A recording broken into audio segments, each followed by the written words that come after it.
If you're behind on your quota right now, you've got a big decision to make. Do you change your strategy or do you keep pushing forward with the plan that you've put in place? In this video, I'm going to explain how you make this decision whether to stick or twist, and I'll explain why you've got to do this every single quarter if you want to guarantee your sales success.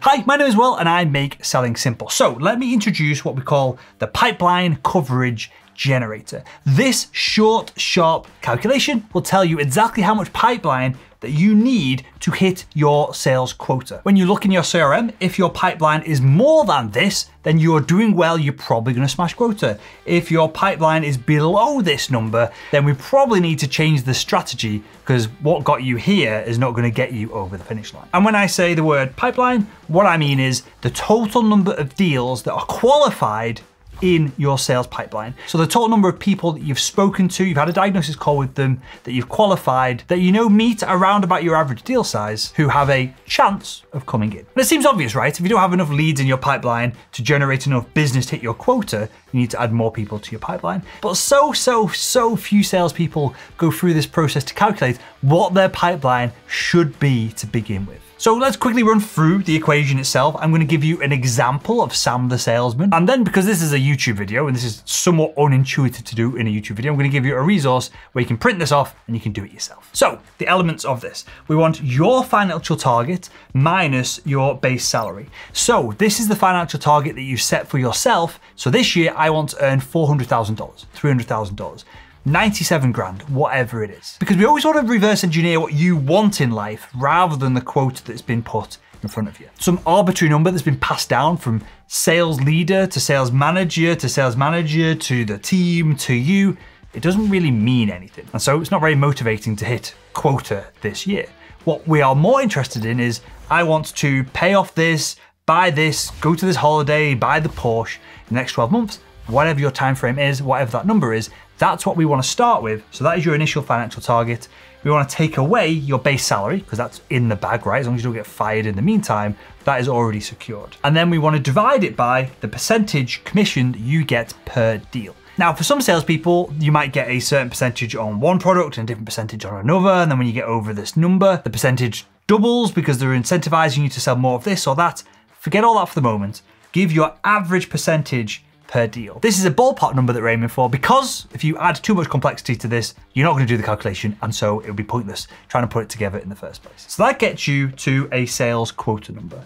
Next, we're going to times that by your average sales cycle length divided by the months left that you've got to hit your financial goal. So if your average sales cycle is 3 months, and we are 9 months into your 12-month period to hit quota, to hit your financial goal, then we would do 3-month sales cycle over 9 months that are remaining in the period that we're selling within.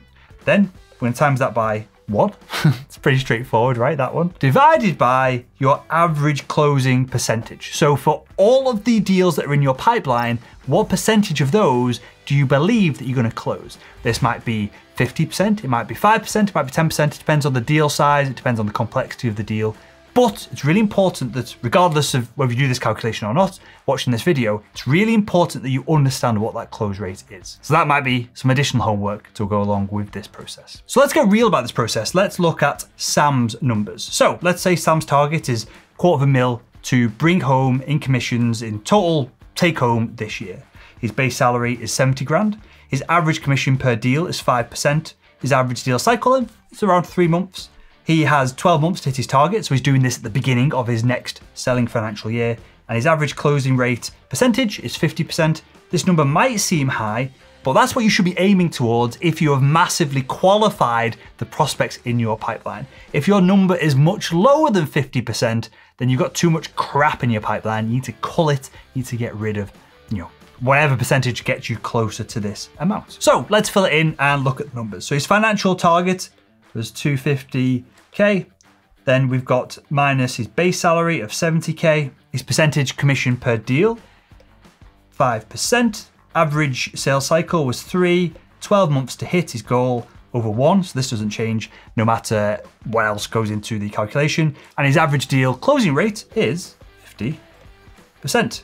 So we're going to do 250 minus 70 divided by 5% times 3 divided by 12 times 1 divided by 50%. So when we run through the pipeline coverage generator formula, we get to $1.8 million.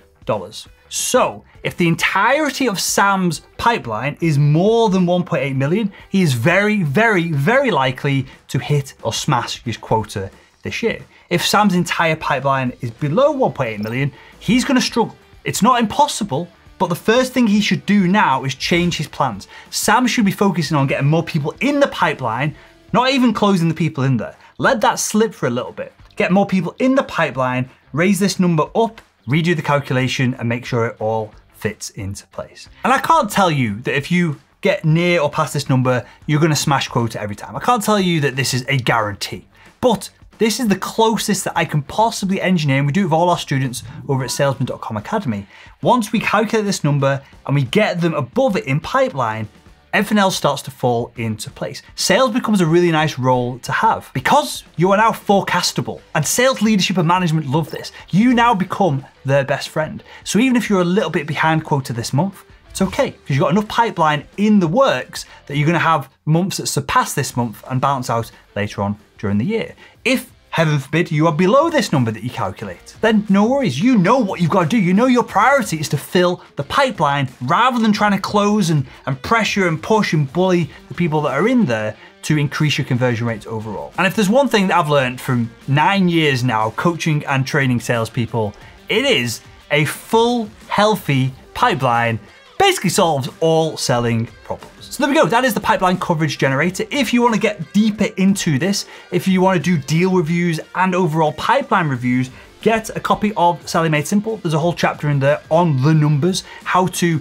engineer your numbers so that the chances of failure, as long as you can fulfill those numbers, are essentially nil. You get a free copy of the book over at salesman.com. And if you enjoyed this video, why not click the video that's on the screen right now and continue making selling simple.